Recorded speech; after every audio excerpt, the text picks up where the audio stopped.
আমি অফিস থেকে আইসা সহ্য করতে না পাইরা আমি আমার মায়ের পিঠের মধ্যে এই লাঠিটা তখন আমার ঘরে ছিল, আমি একটা আঘাত করে বসছি। হুজুর আমার জান্নাত, আমার কলিজার টুকরা মা। এ যুবক ভাই, আমার জীবনের বাস্তব এক ঘটনা বলে বিদায় নিব না যুবক ভাই। আমার এক মুসল্লি আমার মিরপুরে আমারে বড় ভালোবাসে, প্যারালাইসিসের রুগী, এই হাত শুকায়া গেছে, কিন্তু আমি আসার পর থেকেই দেখি তার হাত শুকনা, কষ্ট করে চলে, হাতটা কিছু ধরতে পারে না, আঙ্গুল দিয়েও কিছু ধরতেও পারে না, দেখলেও মনে হয় যেন একটু সোজা সাপটা মানুষ, কিন্তু এতটা ভালোবাসে। আমারে দেখলে হাতটা ধরে, ডাইন হাতটা ধরতে না, বা আমার দিয়া ধরে, ধরে কয়, কান্দে, কয় হুজুর দোয়া করেন, আমার বাসায় একদিন আপনি একটু যাবেন, আমার লেগে দোয়া করবেন। তা আমি ভাবছি হয়তো এরকম তো কত মানুষই আছে, গুরুত্ব দিতাম না। কিন্তু বর্ষার সিজনে যখন আমার মাহফিল নাই, একদিন জোর করে বলে, হুজুর এই জুমার পরে আপনি আমার বাসায় একদিন দুপুরের খানা খাবেন, আমার ঘরে গিয়ে একটু দোয়া করবেন। চিন্তা করলাম যুবকটা এত অনুনয় বিনয় করে, হোক গরিব মানুষ, তার ঘরে একটু যাওয়া দরকার, তার দিলটা খুশি করা দরকার। সত্যি আমি কাঁচা দিল নিয়া, রহমলা দিল নিয়া তার ঘরের ভিতরে যখন প্রবেশ করলাম, বেচারা তার সাধ্য অনুযায়ী যা পারছে আমারে খানা খাওয়াইস, খানা খাওয়ায়া আমারে বলে, হুজুর একটু দোয়া করবেন। আমি বললাম কিসের দোয়া? আমারে বলেন কি জন্য দোয়ার জন্য ডেকেছেন। এই কথাটা জিজ্ঞাসা করার সঙ্গে সঙ্গে লেখি লোকটা হাউমাউ করে কাঁদতেছে। ঘরের ভিতরে এত ছোট একটা লাঠি ছিল, লাঠিটা আমার সামনে এনে দিস, কয় হুজুর এই লাঠি দিয়ে আমার মাথায় বাড়ি মারবেন, আমার বিচার করবেন, তারপরে আমার জন্য আল্লাহর কাছে দোয়া করবেন। আমি বললাম ভাই এত সিরিয়াস কেন, কি হয়েছে আপনাকে মারতে হবে? কয় হুজুর আমার মনে হয়, আমার বিশ্বাস আসমানের নিচে জমিনের উপরে আমার মতো জঘন্য মানুষ পৃথিবী তার দ্বিতীয়টা নাই। ছোট্ট ছোট্ট দুইটা বাচ্চা মেয়ে ঘরের ভিতরে, আর কেউ নাই। ওই বাচ্চা দুইটাই খাবার এনে দিচ্ছে, একটার বয়স 7-8 বছর হবে, আর একটার বয়স 5-6 বছরের বাচ্চা। এই মেয়ে দুইটা আর এই বাবা খানা এনে দিচ্ছে, আমি খাইলাম। এই কথা বলার সঙ্গে সঙ্গে দেখি উনিও কাঁদে, মেয়ে দুইটার চোখের মধ্যেও পানি টলমল করতেছে। এক করুণ দৃশ্য, আমার মনটাও তখন নরম হয়ে গেল। কি রে ঘটনা কি? আমি তারা বললাম ভাই কিছু গোপন করবেন না, আমার একটু খুলে বলেন আসল ঘটনাটা। কয় হুজুর আমার মতো কপাল পোড়া জমিনে আর কেউ নাই, আমার মতো হতভাগা সন্তান আর জমিনে কেউ নাই। আমি বললাম কেন রে ভাই? কয় হুজুর জানেন না আমার আল্লাহ আমার প্রতি কত দয়া করেছে, আমার প্রতি কত রহম করেছে, আমি আল্লাহর এই দয়ার হিসাব আমি কিয়ামতের ময়দানে দিতে পারবো না। আল্লাহর কোরআন বলে সুম্মা লা তুসআলুন্না ইয়াউমা ইযিন আনিন নাঈম, প্রত্যেকটা নিয়ামত সম্পর্কে যিনি জিজ্ঞাসা করবেন তিনি কে? হুজুর আমি হিসাব দিয়া জান্নাতে যাইতে পারবো না। আমি বললাম এত কঠিন কথা কেন বলেন, আমারে খুলে বলেন। উস্তাদ আপনি আমার গুরুজন, আপনি আমার লাঠি দিয়া পিটায়া আমার লাশ বানায়া দিয়া যাবেন, আল্লাহর কাছে কোনো দাবি রাখবো না। আপনি যদি পিটায়া মাইরাও ফালান, তারপরে যদি আমার ক্ষমা হয় আমি তাতেও রাজি আছি, আপনি সেই ব্যবস্থা নেন।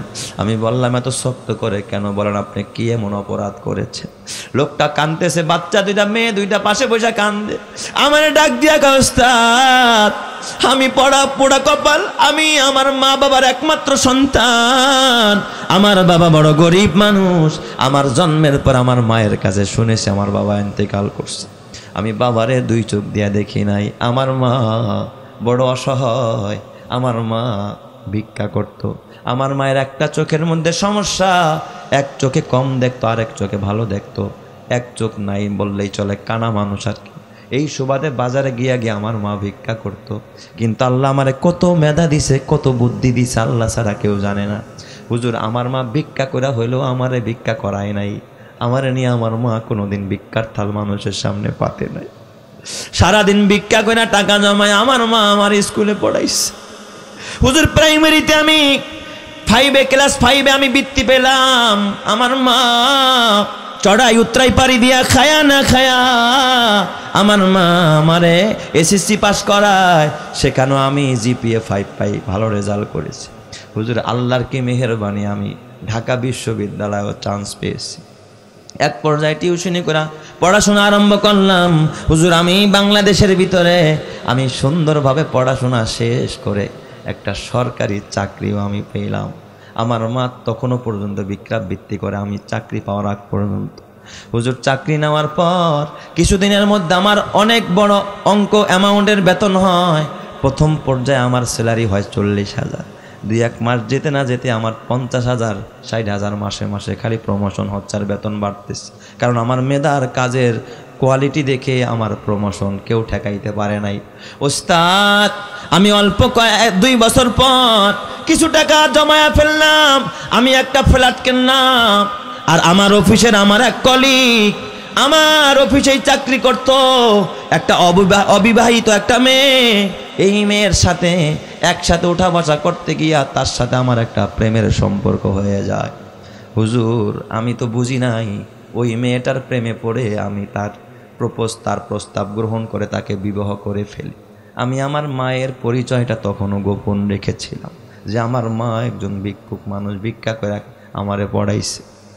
আমি আমার বেগমরে নিয়ে যখন আমার ফ্ল্যাটে উঠলাম, উস্তাদ কোনোভাবে আমার মা যখন আমার বাড়ির সন্ধান পায়, আমি কোনোভাবেই তাকে বাসায় আসতে দেই না, আমার বাসায় কখনো আসে না।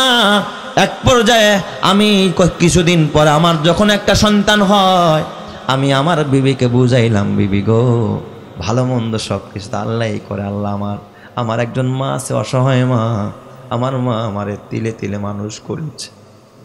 আজকে আমার মা গ্রামে কষ্ট করে কুড়ে ঘরে থাকে, তুমি যদি পারমিশন দাও আমার মারে আমি আমার ফ্ল্যাটে নিয়ে আসবো।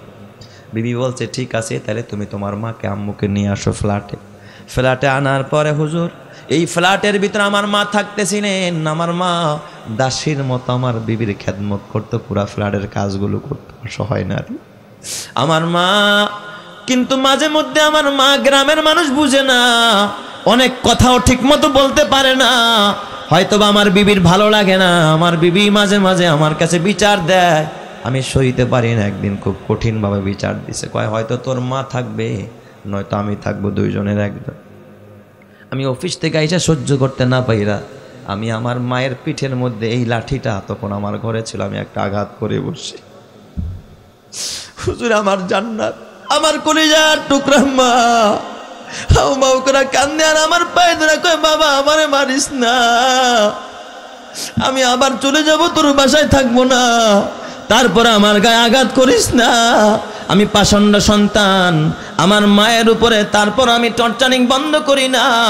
আরেকদিন যখন বিচার দেয়, আমি যখন আমার মায়ের কাছে যাই, আমার মা তখনও দরজার দিকে যখন আগায় গেছিল, আমি লাঠি না নিয়ে আমি ঘাটটা ধরে আমার হাতটা দিয়া ঘর থেকে আমার মারে বের করে দরজাটা লাগাই দিছি।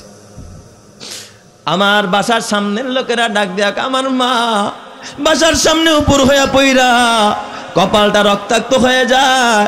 আমার মা কপালের রক্ত মুছতেছিল আর আকাশের মালিকের দিকে তাকাইতেছিল। আমার মা তখন থেকে নিরুদ্দেশ হয়ে যায়, কোথায় গেছে আজও পর্যন্ত আমার মায়ের সন্ধান আমি কপাল পুরা স্বামী পাই, আমি সন্তান পাই নাই।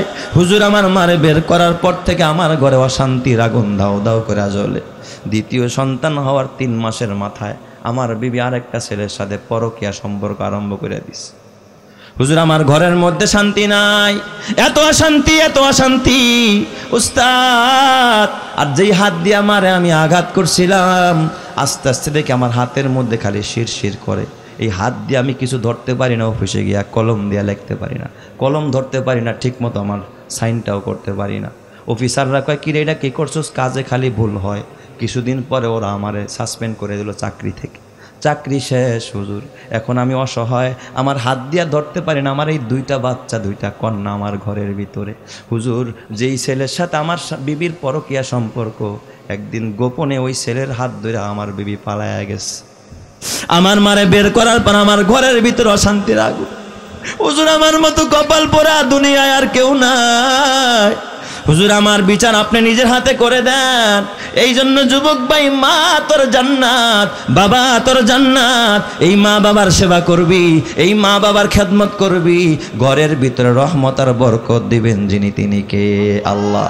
এই জন্য যুবক ভাই, হাতে পায়ে ধরে বলা যায়, মা যদি বাইচা থাকে আজকে গিয়া ক্ষমা চাবি, বাবা যদি বাইচা থাকে আজকে গিয়া ক্ষমা চাবি। আর যদি কবরে গিয়া থাকে, ওই মায়ের নামে পারলে আল্লাহর রাস্তায় দান করবি, পারলে মসজিদে দান করবি, এই রকমের ইসালে সওয়াবের মাহফিল করবি, কোরআনের আয়োজন করবি। তোর মা বাবার কবরকে জান্নাতের বাগান বানাবেন যিনি, তিনি কে? আরো জোরে বলেন না, তিনি কে? এ যুবক ভাই, হাতে পায়ে ধরে বলা যায়, তোমাদের হাতে পায়ে ধরে বলা যায়, এই যে একটা জান্নাতের বাগান, কত সুন্দর একটা মাহফিল।